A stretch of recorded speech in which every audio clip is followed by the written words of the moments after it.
Oh, hallelujah. Glory, glory, glory. Woo! Welcome, Gelly Mubaiwa. You were the first person to join tonight. And I want to welcome you so warmly. Thank you, everyone, for coming in again today. Here we are fired up. We are empowered. We are encouraged. This is about positivity and possibility. It's a global tribe. And I'm so honored to be hosting you every Tuesday, 8 p.m. Nigerian time. Thank you. Welcome from Nairobi, Kenya, South Africa. I see you. I see you from Port Harcourt. I see you from everywhere. Thank you so very much. Thank you for being a part of this tribe. I'd like you to please like, share, follow, and subscribe. Few minutes, just send the link to someone that knows someone. Jamaica, Caribbean, I see you. Liverpool, UK, I see you. Okay, please like, share this link with someone somewhere and let them be blessed. Yes. Oh my God, South Korea. It's a global tribe. God is so faithful. Thank you. Thank you for being a part of this grace. Thank you. Thank you for joining me tonight. Dallas, Texas. Thank you. Bomosho. Thank you. Ooh, I'm so excited. Thank you so very much. Please share the link. Zambia, I see you. Please share the link. Ireland, I see you. And let's be fired up tonight. Today is going to be amazing. Who is going to be something else? Belgium. Thank you. Kenya, Namibia. Thank you so much. I appreciate you. Please share the link and let someone be a part of what God is doing in our midst in this tribe. Ghana, I see you. Ekiti, I see you. Yes, we keep praying for Nigeria. We keep praying for Nigeria. There's nothing the devil can do about it. Please keep praying for us. Shall people like us flee? No, we stay here and we prosper here. They will give up. They have no choice. New York, Louisiana, thank you. Thank you so very much. Please share the link. We're waiting for our fellow tribe people. You know, it's a global tribe. So please, London.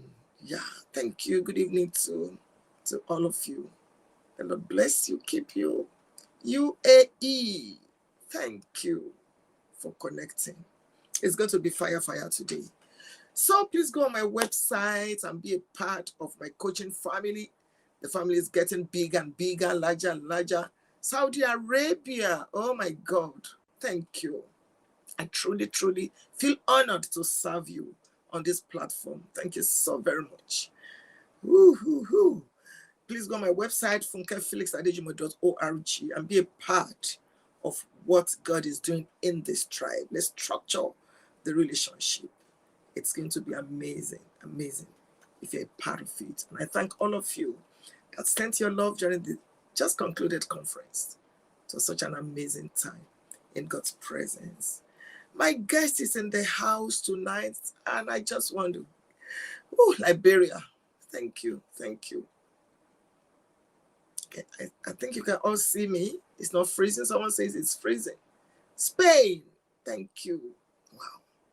Ooh. Hey, my guest is in the studio. You see the way I'm screaming? Whew. This is my financial advisor. Trinidad and Tobago, I see you. Switzerland, I see you. Los Angeles, I see you. So, is it frozen? Can you see me? YouTube is frozen.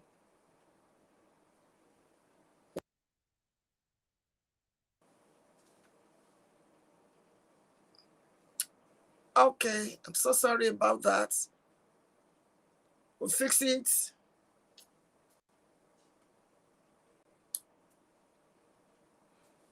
Is it better now? Ooh.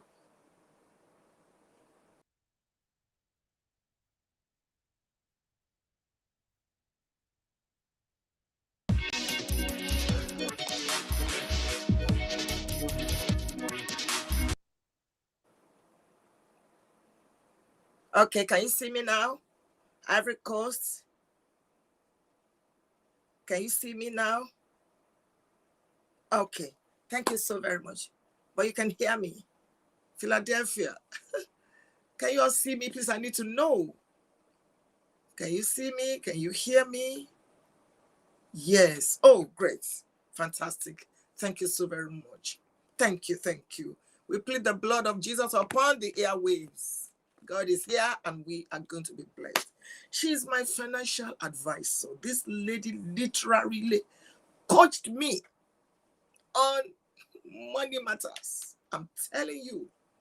And something shifted in my life. And I've decided to share her with you today. Different platforms, as soon as it's mine, I just tell her, look, you've got to come and share with people what God used you to do for me.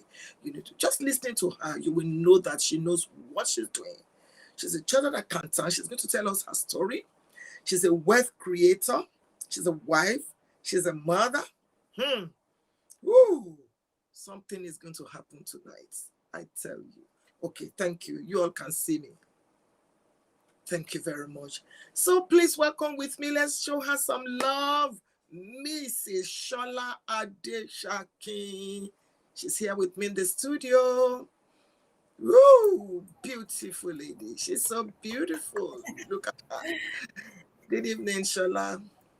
Thank you, Mama. I am so honored and excited to be here tonight. Thank you for having me, Ma. You see, people are already commenting. She's loaded. And I have good news for you. Just yesterday, good news, she got admitted into the Forbes Coaching Council. Woo!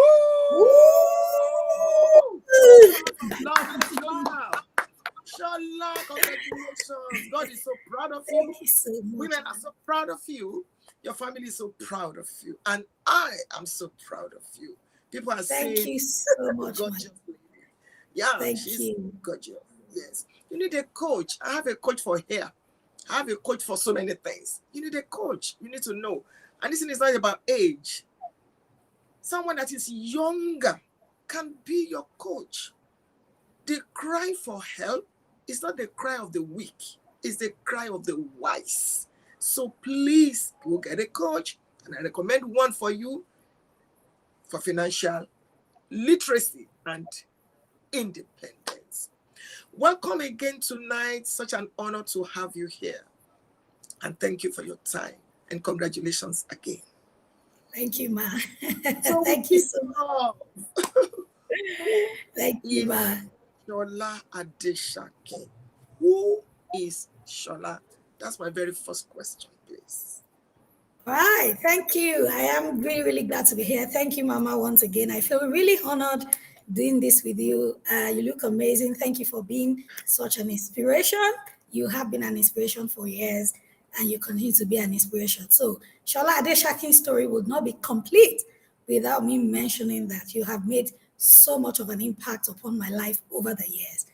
From the years that I have been following, like, very secretly and from afar, to the years that God eventually, brought me closer to you, and just see what the Lord has done. I am extremely grateful. So, who is Sola Adesakin?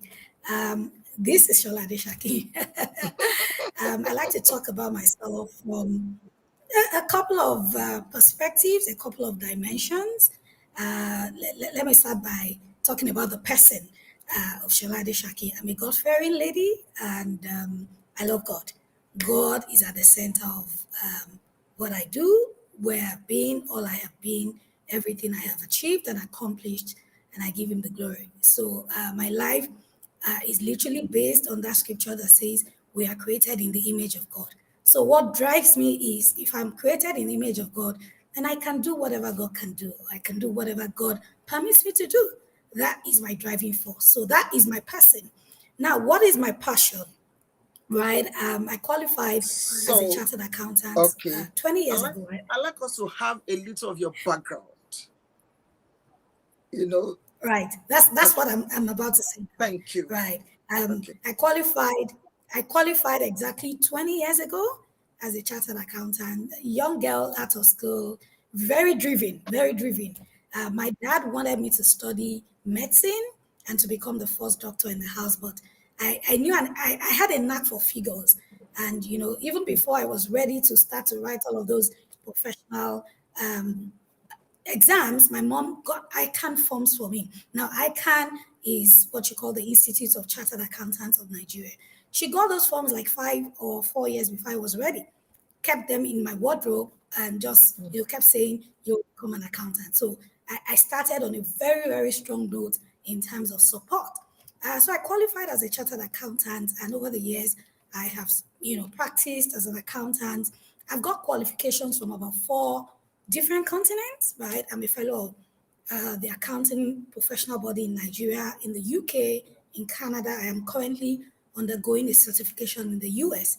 So that's my uh, professional background. But a few years ago, I realized that beyond sitting, behind the computer and doing accounting, I just had that liking to teach people how to manage money. Why? Because being an accountant did not in any way make me manage my finances well. I was always broke. Each time I went to church and they were calling for deliverance, I was always coming out because I thought village people were after me. I was earning so well about 15, 16 years ago, about 500,000. But 1 week after salary was paid, I was broke. So I would say, no, there must be spiritual forces behind my finances. And alas, it was financial illiteracy. But over the years, when I realized, some of the mistakes that I made and I corrected them, I developed a passion to, start to teach people how to manage their finances and to help them shorten their learning curve. Like, guys, I've been there, I've made mistakes. Don't make the same mistakes. And that's what has driven me over the past 7 years. I have sort of veered from being your regular accountant into teaching personal financial literacy. And I call it the gospel of financial literacy because I know that the Bible says you will know the truth and the truth shall set you free. I know that when people understand, the dynamics of making, managing, and multiplying money, a lot of their pains will be alleviated. Financial literacy is very bad. I've been there, and so that's what drives my passion. That's what I currently do in this season of my life. And I have, taught individuals, I've helped individuals, I've helped corporates, I've spoken at colleges, I've spoken at conferences just around the world, just teaching this gospel of financial literacy because I believe that anybody and everybody can be wealthy. Our God is wealthy. Our God is wealth. And these things are for us. So I teach people, and I've seen people achieve a lot of results over the years. So I've talked about my passion, talked about my person. I currently reside from Lagos, Nigeria, but the world is a small global community. So I serve people from all around the world. I'm persistent. I am tenacious. When I keep my eyes on a goal, I go for it, irrespective of whatever comes my way. So that's me in a nutshell, ma'am. Whew, thank you so very much. That was massive. So we're here. Teach us. Financial independence, go from any angle. Everybody wants to be free. Everybody wants to be independent. Everybody wants, and I know that money grows and money goes. Money grows if you know how to manage it, but money goes too.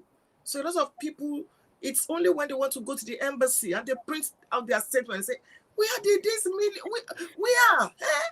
Who is the winch? So please talk to us, Shola, today. We are all here to learn. All right. Thank you. Thank you. This is what I love to do. I'm energized already. Now, I like the question, what is financial independence? You see, I like to talk about financial independence, but one thing I usually would also tell people is that, see, a lot of we financial coaches, we throw out these jargons, many financial jargons. Sometimes you hear financial freedom, financial independence, financial viability, financial stability. I remember in the earlier days of my, career as a personal finance coach, I read a book and the guy said, I mean, it's one of my favorite books, Tony Robbins, and he said there are 7 stages. Viability, security. I'm like, calm down, calm down. All of these big terminologies. Guys, ladies, let's not get it twisted. They're all the same, but they are in different levels. Now, back to the question, and then I will take it from the foundation. Now, financial independence is a situation or a place whereby you have peace of mind, you have financial peace. In the sense that whatever that is coming in for you as income adequately takes care of your bills. And if you never have to work again your life, you have assets that will continue to take care of that bill, of your bills. Now, I am explaining it the kindergarten way. I don't want to inundate you with big, big grammars. Do you see? Let me say it again. Financial independence is a place where the income you make, the salary, the business income you make, adequately covers your bills. But beyond that, if you ever lose your job, if you ever find yourself in a situation where you do not work, you have assets, you have investments, you have businesses that will take care of your bills. So two sides to it. Your current income takes care of your bills, and the wealth you have built can also take care of your bills if you do not work again. But the question is, how many people have their current income adequately taking care of their bills? Talk less of having assets that will take care of their bills and of their expenses. So, I like to talk about financial independence, but let's break it down. And I say the first thing I think everybody should aspire to attain, like they say, aspire to perspire, is financial stability. And I use the example of a baby, 9 months, 10-month-old baby that is trying to walk, right? My last son didn't walk until the eve of his first birthday. And we're like, this boy, 11 months, you have not started walking. But when he started to take those steps, right, he would take the first step, fall down, take the second step, fall down, until he became strong enough and he never fell down again. On your journey to financial independence, let's attain stability, first of all. And what is stability? Stability is a place. The first part of financial independence, which I explained, the stability is a place where you are earning. What universal currency should I use for tonight? Let me use dollars because I see Dollars. that there are people all over the world. You're earning $1,000 a month, and your bills are say $800. Just for as an example, you know that there's never a time that you will ever worry that you can't meet your bills, or that you can't pay your bills, or you can't pay for internet, or you can't pay for, you can't pay your mortgage. That's financial stability.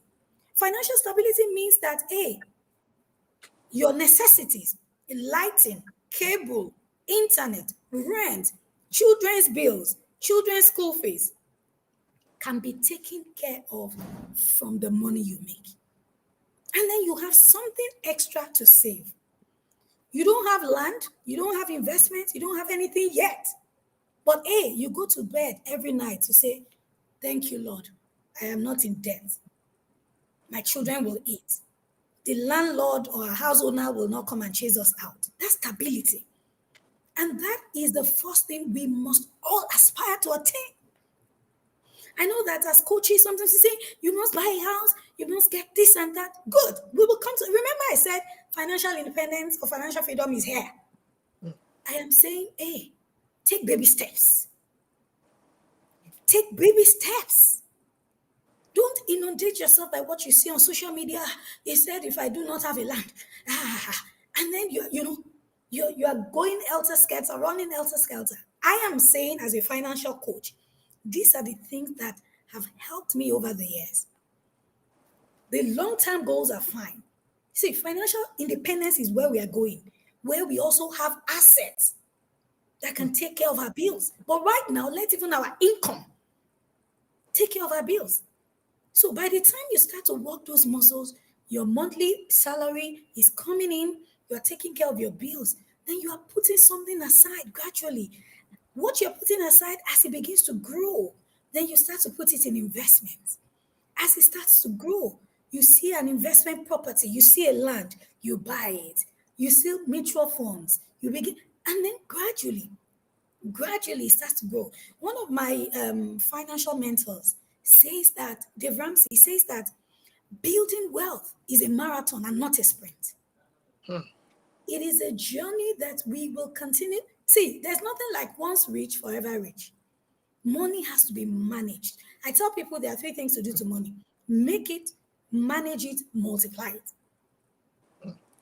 Make it, manage it, multiply. So this process is ongoing. Ongoing. Today, you're able to save, let's say, from your $1,000, the example I gave, you're able to save $100. You continue with it consistently. 3 months' time, you just realize, I'm able to save 150 or 200.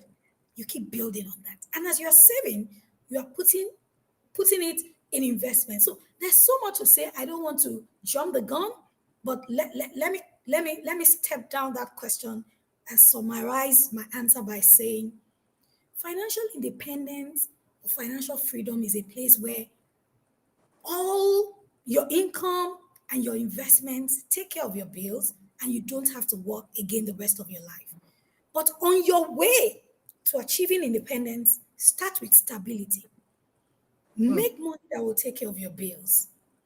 Don't go in debt. Don't be in debt. Don't go into debt. Hmm. Make it, manage it, multiply it, rinse and repeat. Rinse and repeat. Take care of your bills. Embrace financial literacy so that you understand. See, we go to school, they teach us how to become lawyers, doctors, accountants. They don't teach us how to manage our money. And that's why you see a lot of broke PhD holders, broke MBA holders, Hmm. because nobody is teaching us. These days, we are teaching financial literacy, but many years ago, it wasn't common. But now that you are hearing it, you may have made mistakes in the past. Don't beat yourself. You are hearing it tonight and say, okay, I want to attain financial stability on my way to financial independence. How do I do it? Mama, let me say two key things in 1 minute and then I hand it over to you. So, how do I attain this financial stability for starters? Understand where your money is coming from. Hmm. Now, this current salary that I am making, is it enough? Some of us, we are indebted and we think that hmm, it is because I'm not doing some things right. When you sit down and calculate your expenses, you realize that even the money you're making is not enough. So it's not village people. It's not that you're doing anything wrong. You are not just making enough money. Hmm. If your expenses are $1,000 and you are making $800, you will continue to find yourself in debt. So nobody is doing you. No village person is doing you. You just need to make more money. So on the way to financial stability, what is coming in as income? What is going out? Am I breaking even? Am I making excess or am I in deficit?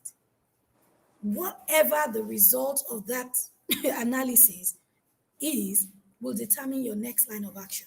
If you are not making enough money, ladies, guys, I tell people there are multiple sources of income, of expenses. In this day and age, you must have multiple sources of income. Oh.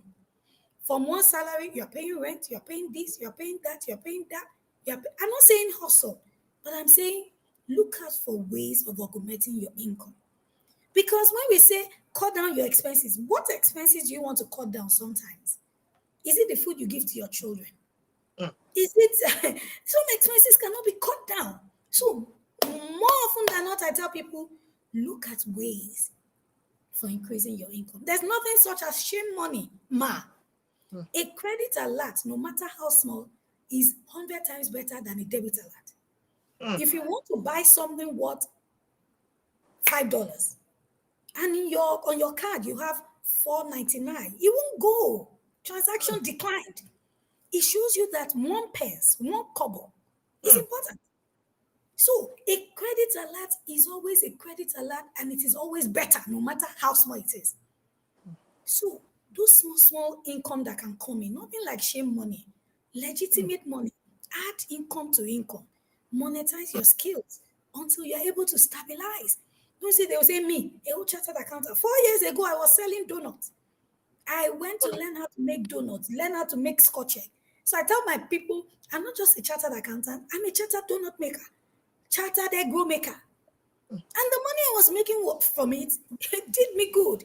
It will fill my tank once a week. Do you see? So, income, is it adequate? Do I need to make more money? If yes, go for it. We can't finish or probably exhaust that in this meeting. Expenses, do I have a bit of extras that I need to correct?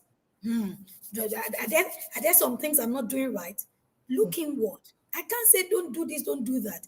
We all know things that are like making us trip. Make the adjustments. Make sure you save. Then rinse and repeat. Rinse and repeat.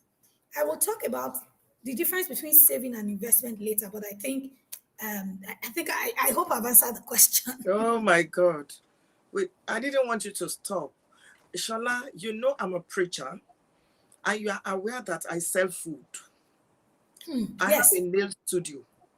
I have hair studio. I sell outfits, all these Right. outfits. I make and sell them. I have a barbing salon. I have a small swimming pool. I have small event centers.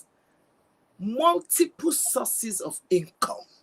Because I don't take salary from church. It's not wrong to take salary from church. It's my choice. It's my decision. My husband is in full-time ministry, but he's also in full-time business. In fact, we went business before we came into ministry. So, like you were explaining, every pence matters. A little here and a little here. A little here. I tell people, your child is going to the university, or your child is in college, or your child is in high school, and you are going around looking and begging for money. This child gave you 17-year notice. This child did, right from pregnancy. One day I'm going to go to school. So I'm so happy that you are hitting the nail, on the head. Chartered puff maker, chartered donut seller, chartered accountant. And With you want my to full sit down. chest. You With see? my full chest. Hey, you want to sit down and be asking people, and if they don't give you, you now begin to say, these rich people say, we never understand how they are doing their lives. It's not going to work at all. So I wanted to go ahead because you were going to talk to us about the difference between savings and investment. And I don't want to break it. So you're going to tell us the speed bumps. You also, like a construction site. How did you get here? The speed bumps on the way. How do I get out of debt? Stuff like that. And then the difference Right. between investment and savings. Thank you. Thank Thank you. you so much, man. Thank you for mentioning some of those things that you do. I am aware of the things that you do. And like I tell people, hey, there comes a time when we speak Queen's English. When we get to places where we have to speak Queen's English, we speak Queen's English. When it gets to when it gets to a time where we have to dress I remember a time I started to learn how to cater, maybe about 6 or 7 years ago. And the lady that was teaching me, I will go to her kitchen and then she will say, okay. Then one day on my way there on the Saturday, she said, Ma, because she was somebody that looked up to me. And she would say, Ma, why do you? I said, I want to learn. Then on my way there, she said, Ma, is Ilea, so I will not be at the kitchen. I am going to a client's house. I'm like, can't I come there? She is there Oh, with Dano Igi, firewood outside. And she said, Ma, you can't cook. I said, I will cook. How can tell I be learning catering and I don't know how they do all of these firewood stuff? Just to buttress what I said. And I went with my dress, I went there. I met these local lasses and they were, doing a way to. All of them were like, Auntie, with all your I'm like, don't worry. I know what I'm trying to learn. So I am saying, hey, shame, shame, shame, shame for who? These days that social media glamorizes a lot of fake things. Fake it till you make it. Guys, everybody knows what they're doing behind the scenes. Don't get carried away. I saw somebody's picture and it looked like the person was traveling, in an aircraft. And then when he showed behind the scene, this uncle was bending by his washing machine. And you know that the opening of the washing machine looks like a plane. That's what that is what happens on social media. People have stood in front of my car to take pictures. People have gone to business class seats to quickly do 1 minute videos. And then they post it on Instagram to say, hey, this is the life. Don't let anybody rush you, right? There will come a time where you will have more than enough to flex and live your desired life. But on your journey, on your way to doing that, right? Please just be intentional. And the reason I'm saying this is because I want to explain. Ma, you said, what are the speed bumps?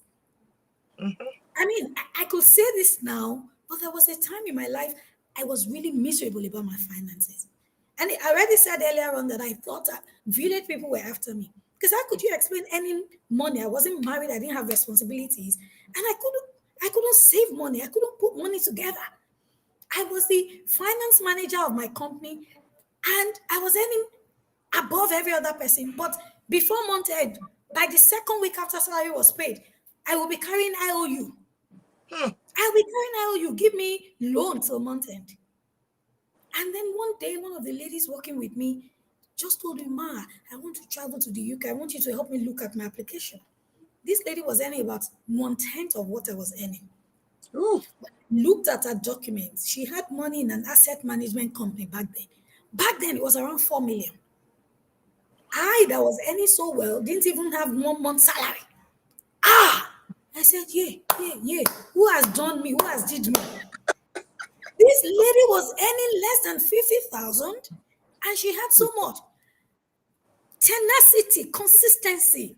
And that takes me to the next point. I will talk about my speed bumps and the things I've gone through, but let me quickly talk about savings and investment and the difference.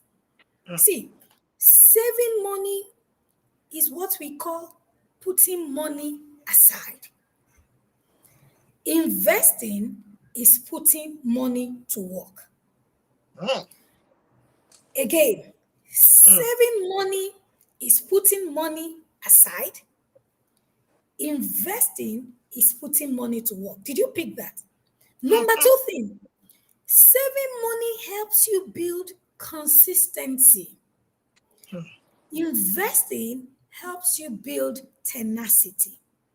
If you understand those 2 points, you won't struggle again. And what does it mean? You are earning in Nigeria maybe 30,000 naira a month. Maybe in the US, you're earning, let me stick to dollars, you're earning the same $1,000. Saving is saying at least 10% or 20%, which is $100 or $200. I will put it aside every month consistently. So you Even are if it's working. $50. Yes, ma'am. So you are building the consistency muscles. You know what people used to do? People like to do, which is what I used to do. So let's say I got my salary and it was $1,000. I will now remove $500. I'll go and put in a savings account. I have not done calculations of what my expenses are. Mm. So I'm just, I'm saving, I'm saving. Go and put 500. Then things happen. I'm like, I'm withdrawing my savings. Why won't you withdraw your savings? You must learn to plan. The first point I said earlier on, know what your inflow is, know what your outflows are. Know. So I teach the 50-30-20 budgeting rule. 50% of your income should go into your necessities, nice to have. 20% should go into your need to have. Sorry, nice. No, 50% should go into your need to have. 20% should go into your nice to have because we need to take care of ourselves too. Some of us, we work. Everybody's collecting from us. The system is designed to collect. You just realize you're 56, you haven't done anything. So take care of yourself. I have a friend, every month, once she collects her salary, she goes to a restaurant and she will say, Spirit, soul, and body, here we come again. You have done it this month to enjoy. She will always buy. So take care of yourself. We're not saying don't spend. Then the remaining 30%, saving and investing. But we will come to that. But what I'm saying is saving money, build the muscles and take away regularly a fraction that you know that this one is what I want to be doing and putting aside. Don't be doing fire brigade savings. When you do fire brigade savings, you will use them for expenses. So you are building the habit of consistency to say every month $50 goes into my savings and I will not remove it. If you are waiting till when you earn $5,000 before you start saving, you have not built the muscles. you won't be able to do it. I've been there. mm, So you do it consistently, which is saving. Then you put the money to work, which is investing. We start to look, I mean, that's another topic. What can I invest in? But hey, you learn and you start to put those things into investing. That is putting to work. The tenacity bit is that you have to embrace a bit of risk. You have to do a couple of things in the process of investing. So that's the difference between saving and investing. mm, Now, what are my speed bumps?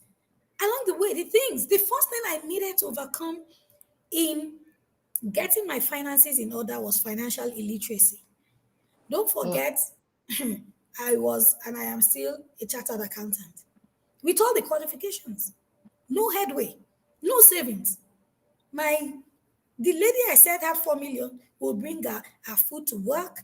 She will, live a very modest life. But with the manager now, every day we will buy food outside. Every mm, day we will buy snacks outside. Anything that comes around we buy. Any ashebi we buy. Each time there was, in those days, ticket to the UK, sometimes you could get 90,000, 100,000. Anytime there was a long holiday, plane, mm, no purpose, nothing, no planning. Hey, I'm not saying that don't do those things, but I'm just saying plan. So financial illiteracy. Once I overcame financial illiteracy, like, see, if you don't plan for your money has plans for you. They mm. call money currency. What current? If you have been to the bar beach, you see current. It flows. Money is fluid. Money lost speed. On a Friday Mm, evening, if mm, you withdraw 20,000 from an ATM and you don't have plans for it, by Monday morning, you'll be like, where is this money? Where did yeah. it go? Money lost speed. Money can Ooh, get to places that you cannot get to yourself. So if you do not have plans for your money will be everywhere. And that's why Francis Bacon says in a quote, money is such an excellent servant, but a very bad leader. If mm, you tell your money where to go, hey, $50 saving, rent $100, bam. Grocery $200, boom. It will go. But mm, if you do not tell your money, you just collect the $1,000. Hey, you put it in your bag. On your way home, you see something, mm. or you enter into the store, and then you start to go around the aisles aimlessly. And I need this thing, oh, you pick. By the time you're Hey, out of that place, you have spent $600 because money loves speed. mm, So, financial illiteracy is not understanding how to plan, being impulsive, right? Not understanding how to manage or lead your money. Your money will lead you and it will drive you crazy if you allow it. mm, So, on the road to becoming who I am today, I dealt with financial illiteracy. I read books, I paid for courses, I attended webinars, I watched YouTube videos to refine my financial mind. It's not easy. Everybody these days, we want microwave results. That's why there are lots of Ponzi schemes. We will give you 300% in 1 month. It's laziness that is doing all of us. If you sit down with literacy, how can my money become more? They will say it's slow and steady. Knowing the right types of saving platforms, investment platforms, then you start to do it little by little. Then you realize that I just don't wake up and decide to spend money anyhow. You learn to say no where appropriate. You learn to plan and budget your money. All those people that will keep coming. Somebody told me about a family story. The youngest son of the house, he was the last born, kept collecting money from his siblings. He was even wise. He went to buy a house or build a house, and his siblings had not bought a house. mm. And then when they got to know they were living, I'm like, calm down. I like him. At least he didn't use the money to do drugs. He built a house, but he will always come. This is happening. I don't have. They call it black taxes. Everybody, they keep coming to you. When you're financially financially literate, you know when to say, hey guys, this Hey, month I have exceeded my budget for giving family. Next month, maybe I can come and do something again. But for this month, no. Some of us don't know how to say no. It's part of illiteracy. So you overcome impulsiveness, you overcome, um, what people will say and think is, this one is Ijebu. Ijebu is a sect in Nigeria. He said they love parties, but they don't like to spend. This one is Ijebu, you don't like to spend. Thank you. I am Ijebu plus accountant. Leave me. I know my budget. If I feel that my children are doing well in this school, I won't change my children's school because my friends are in a particular school. I won't buy that Ashwebi if I think a ceremony attire, if I think I have something I can wear. I'd rather give you money for the wedding than buying it. Sometimes I buy, but not all the times. So, I overcame financial illiteracy, number one. I started to set goals, goals, goals. Where there is no vision, the people perish. What are your financial visions or goals? I tell people 3 goals, financial goals. Short-term goals, those are the things you want to do in the next 1 year. Mid-term goals, those are the things you want to do over 2 or 3 years. Long-term goals, 4 or 5 years and above. Do you see? So in the next 1 year, you have to pay rent. Write it down. In the next 1 year, you want to buy a car. Depending on your ability, write it down. Use faith, but also be realistic and, put yourself to work.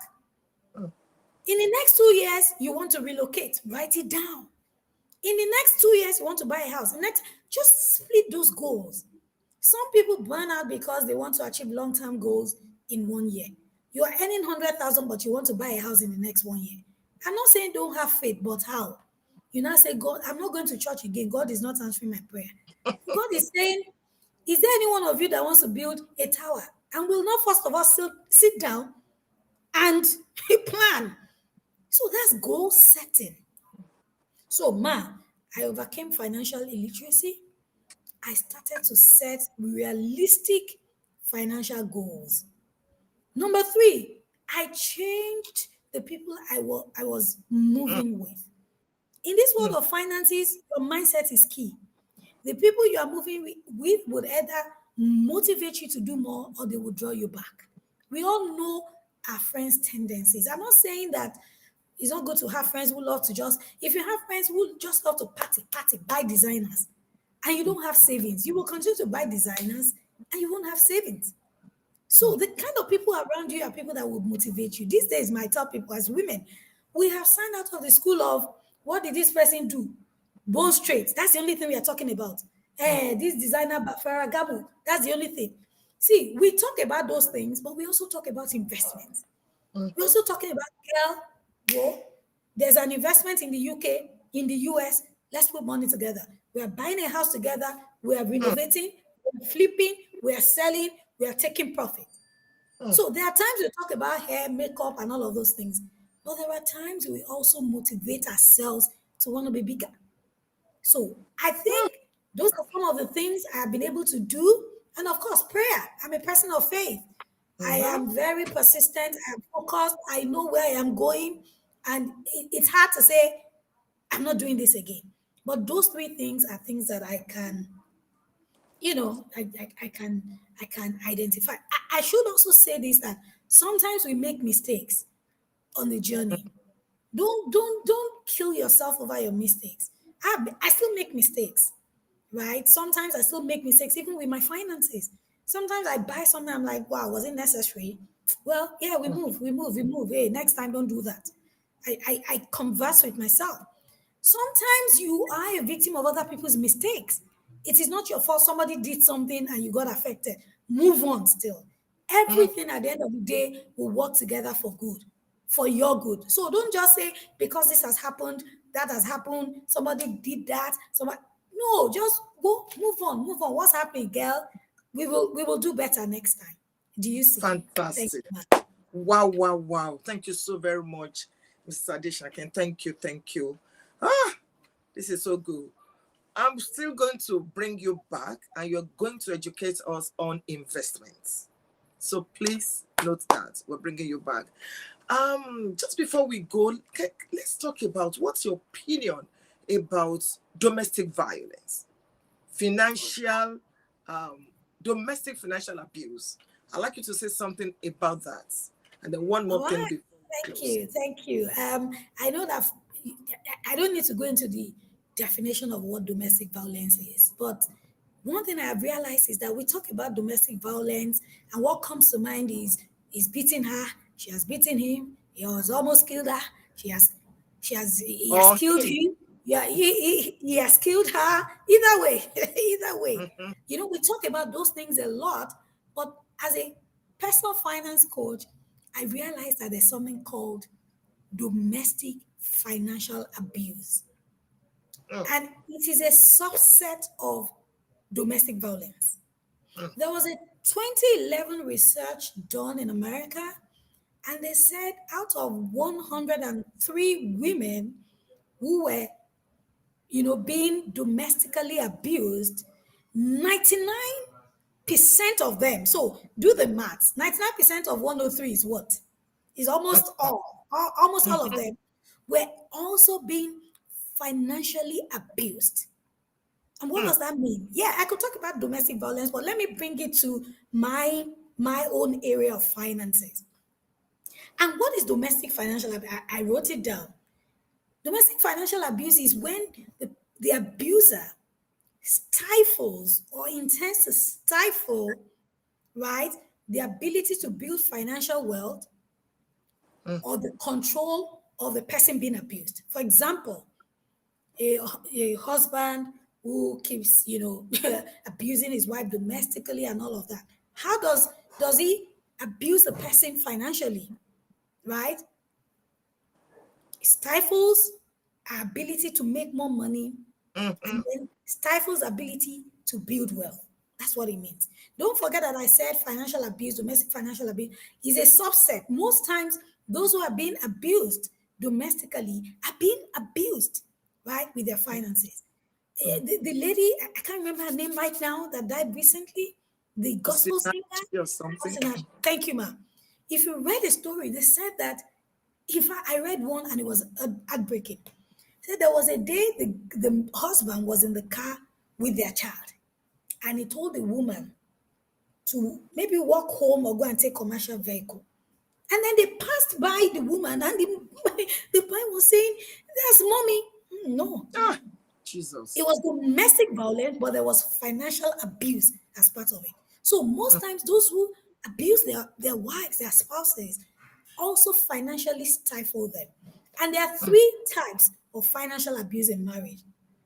The mm, first thing is that the abuser wants to take care of the person's finances, which was mm, what that guy was doing. Now, this was the person who was making the money, who was bringing in the money. But the abuser wanted to be the one controlling, he wanted to be the CFO.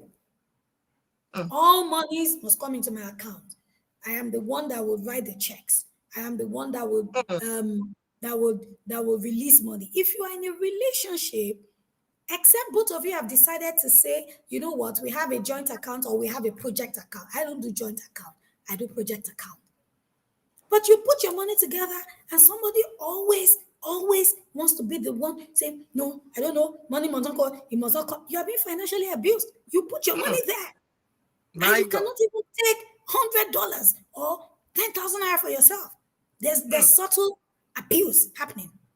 mm, So, number one thing which sort of shows that there's financial abuse going on is that the abuser takes care or wants to take care of the finances. Watch it. mm.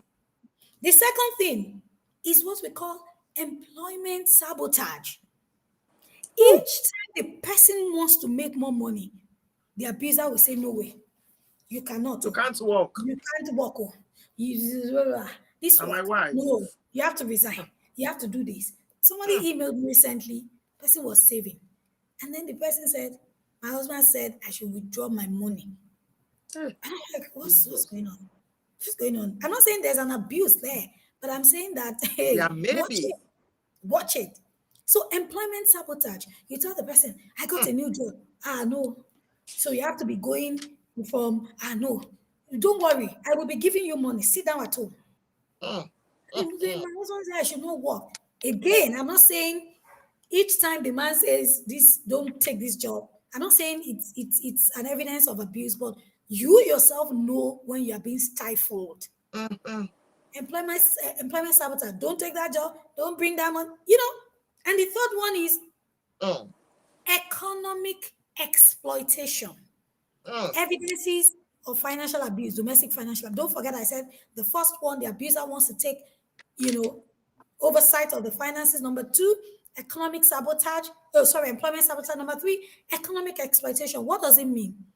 The little things that you have put together, the person wants to destroy it.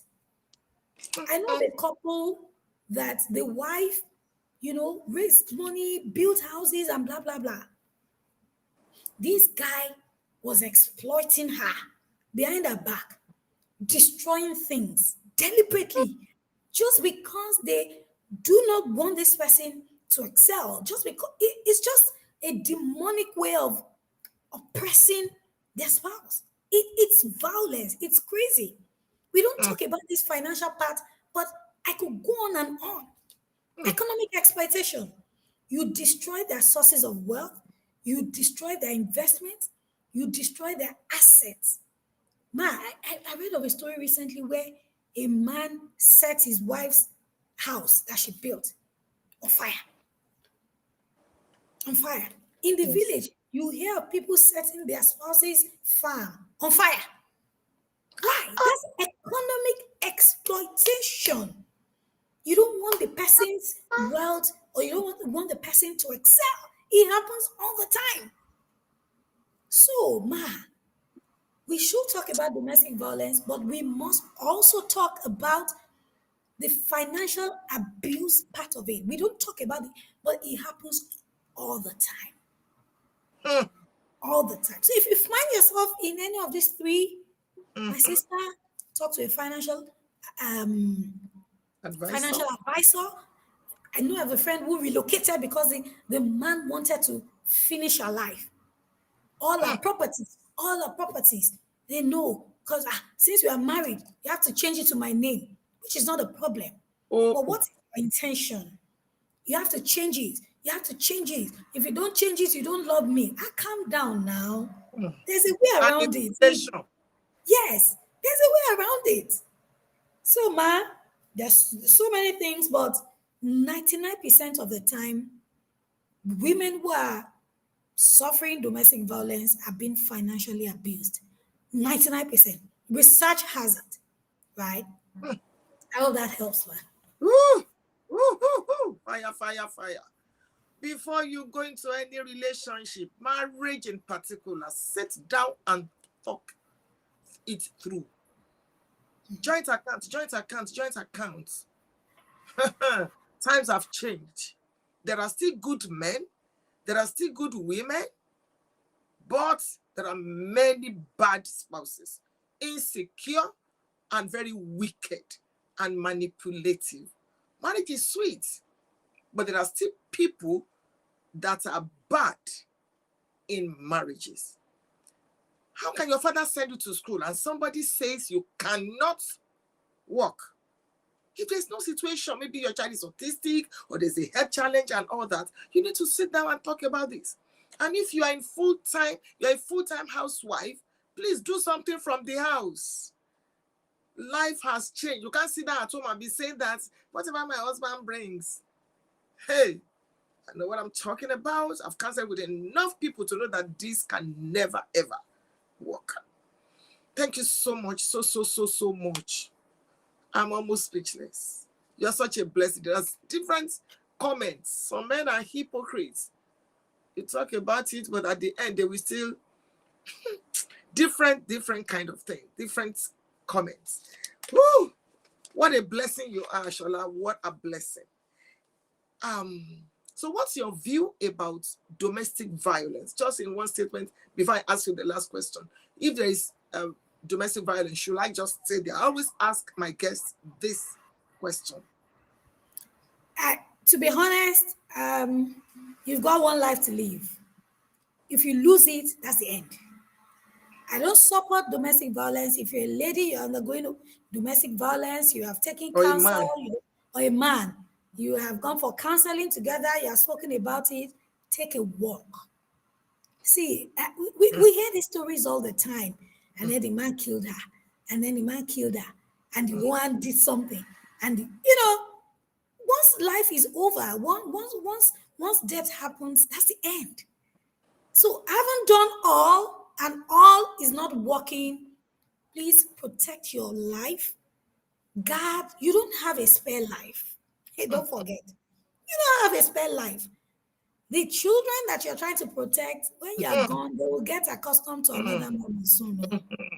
Right, they will get accustomed to another mom soon. Protect your life, protect your, be ready to slug it out. It's an attack, it's an assault against your existence. Domestic violence. So whatever stands on your way of existing and living is not good for you. My word, my take. Woo! Thank you so very much. Thank you, Mrs. Adesakin. If there was only one thing you hope the people in the audience today do as a result of our conversation, what would it be? That's your final. Thank you, ma'am. So much to say, but here is it. Your life, your success in life, your financial success is your responsibility. Stop blaming people. Yeah, sometimes you are victims of other people's errors or mistakes. Stop blaming people. I have people who still blame their parents who are dead in the grave. I have people who blame their spouses. I have people who blame their children. I have people who blame the government. We all blame the government. But hey, whilst there are things outside of your control, there are things within your control. I tell people there are three economies that should be of concern to you: your personal economy, the national economy, and the global economy. Those last two, you don't have control over it. Ukraine-Russia war, inflation, coronavirus, you didn't have control over them. They happened not by your choice. Whatever the president of your country is doing, you don't have control over it. Whatever country you're living in. But the things that you have control over, which are the things we already said: how much you make, how you spend, how much you make, the decisions that you take about your finances, to save or not to save, how to invest, those are within your control. Take responsibility for them. Oh, my God. Make money, manage money, multiply money. Woo, Sola Adesakin, what a blessing, what a gift of God you are. You're going to be my guest again, and you're going to be educating us on investments. Meanwhile, can you tell us about yourself in terms of how do we reach out to you? I just told the people that you're my financial advisor. You let me know you were the one that introduced me to buying shares in different whatever. How do we reach you? There are people that Right. do a lot and they want to reach you. What do you do? Thank you. Tell them, please. Right. So, two things. You can reach me publicly, you can reach me privately. Publicly, I'm on all social media platforms. Instagram, Shola_Adesakin, no H. I'm very active on Instagram. I talk about finances and all of those things. On Twitter, I am Shola Adesakin. I'm on LinkedIn, Shola Adesakin. I'm on YouTube, Smart Stewards by Shola Adesakin. Almost every week I drop a video, short video, right? So those are the ways, and I'm on Facebook as well, Shola Adesakin, Shola Smart Steward Adesakin. Those are the public ways that you can reach me on. Privately, I coach people from all around the world. I run an investment club, by the way. We've got members from about 35 countries, right? The Smart Investment Club. So as you are following me on Instagram, Shola_Adesakin, follow Smart Stewards as well to learn about some of these things that we do. Smart Stewards, right? It's on my bio page and you can just click on it. I coach people individually. I do group coachings as well. If you go to sholaadeshakin.com, you will see how I can serve you individually. sholaadeshakin.com. But for my public interface with the public, all of those social media pages that I mentioned. Thank you, Make ma'am. money, manage money, and multiply money. Start where you are, even if it is to be selling Small, small things. Puff, puff. Don't say, I don't have. Pray, but please work. Money answers not only to prayer alone, but to hard work. What a beautiful evening we've had with Mrs. Sola Adesakin, my personal financial advisor. Thank you so very much for being such a blessing today.